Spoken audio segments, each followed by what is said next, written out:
Let me talk to you about this date, April 11th, 2025. You see, some people will wake up that morning thinking it's just another Friday.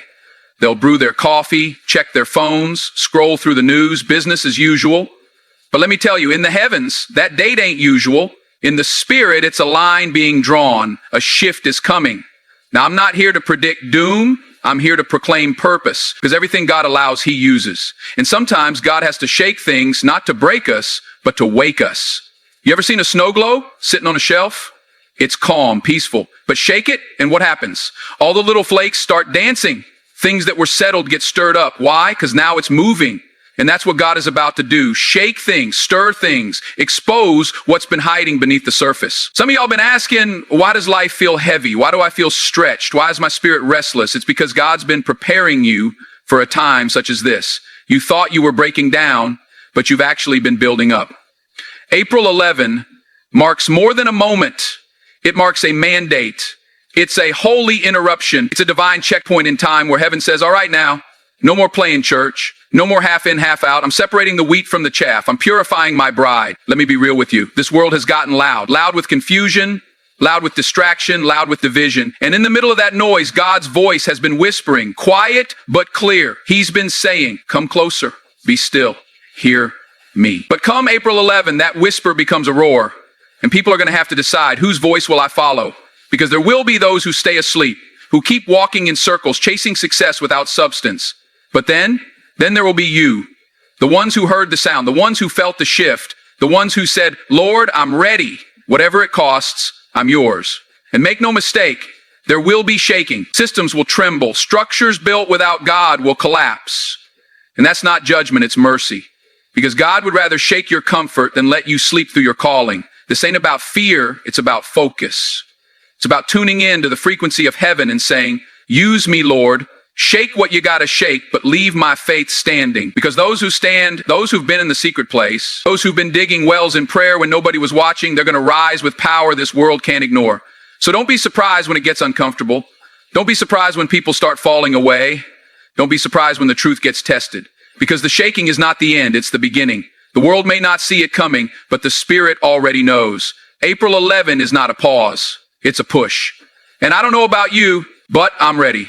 Because after April 11th, 2025, the shaking won't just happen around us, it's going to happen in us. And that's not something to run from, that's something to stand in. You see, we've read the stories, Daniel in the lion's den, Shadrach, Meshach, and Abednego in the furnace, Peter preaching under persecution. But now, we're not just reading history, we're about to live it. I'm not talking about fairy tale Christianity, I'm talking about the real deal. Sweat on your brow, tears in your eyes, Holy Spirit in your veins kind of walk. The kind where you wake up every day not asking, is this easy, but is this holy? And it's coming. The pressure, the questions, the confrontations. The world won't ask you what church you go to. They'll ask what you really believe. They'll want to know if your faith can survive fire, not just Sunday mornings. You see, after April 11, a line is drawn, not by the media, not by politics, but by heaven. A line that says, are you in or are you out? Because being a Christian won't be a cultural badge anymore. It'll be a battle cry. People will challenge your convictions. Your character will be tested. Not in big dramatic scenes all the time, but in quiet moments when no one's watching, when you're tempted to compromise just to keep the peace, when standing for truth feels like standing alone. But listen to me and hear this in your spirit. You were made for this. You were made to stand in the middle of the fire with your head high and your heart steady.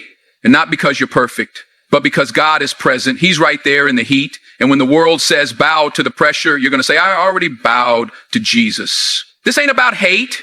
This ain't about pride. This is about love. A love so real, so raw, so unshakable that it refuses to let people drown in darkness without shining the light. I remember one time on set, someone pulled me aside and said, Denzel, how do you keep your peace when everything's chaotic? And I looked at him and I said, because I know who's with me in the storm. That same God who walked with me through every twist in my journey, he's going to walk with you, and you're going to need him. Because after April 11, the spotlight on Christians won't be about applause. It'll be about pressure. But pressure, my friends, that's what creates diamonds. That's what pulls the gold out the dirt.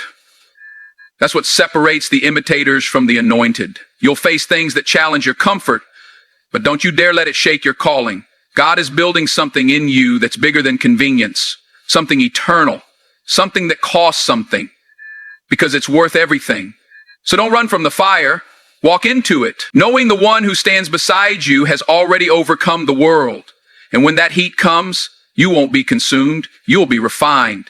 See, people think the end of something means destruction, but in God's kingdom, endings are just beginnings dressed in disguise. After April 11, 2025, what looked like the end for many, what felt like a breakdown, will actually be a breakthrough for the faithful, for those who didn't fold, for those who held the line. Because what happens to gold after the fire? It doesn't disappear. It shines. It comes out more valuable, more radiant, more refined.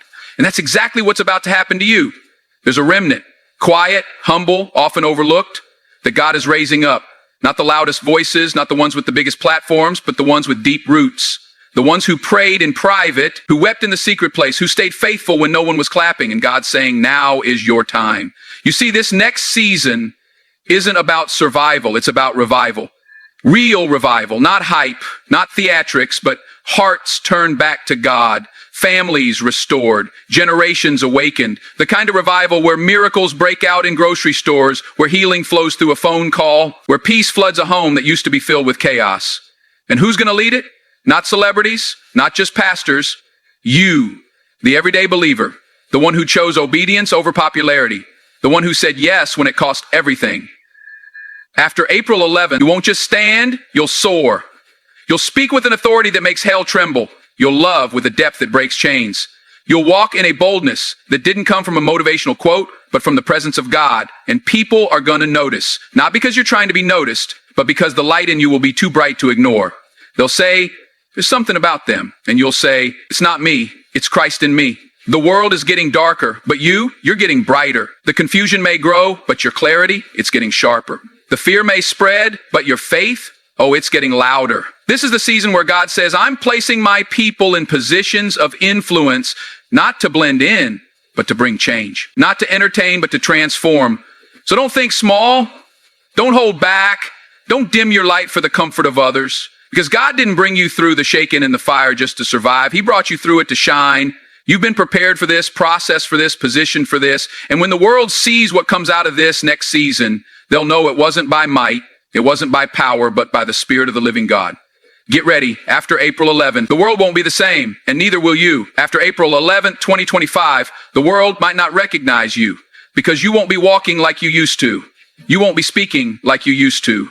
You'll be walking in authority, speaking with clarity, moving with heaven behind you, because the shaking, the fire, the rising, it's not just about surviving a date on a calendar. It's about stepping fully into your destiny. You were not born to hide. You were not born to fear. You were born to stand, to fight, to love, to lead. And when the dust settles, when the noise fades, God's people will still be standing, not because we're strong, but because He is faithful. So here's what I want you to do. Don't wait for the world to give you permission to be bold. Don't wait for circumstances to be perfect to believe. Don't wait for comfort to show up before you commit. Move now, pray now, stand now, because the kingdom is rising. And you are part of that rise. So lift your head, square your shoulders, let the fire in your heart burn brighter than the fire around you. The time is now. After April 11, we don't shrink, we shine. Let's go.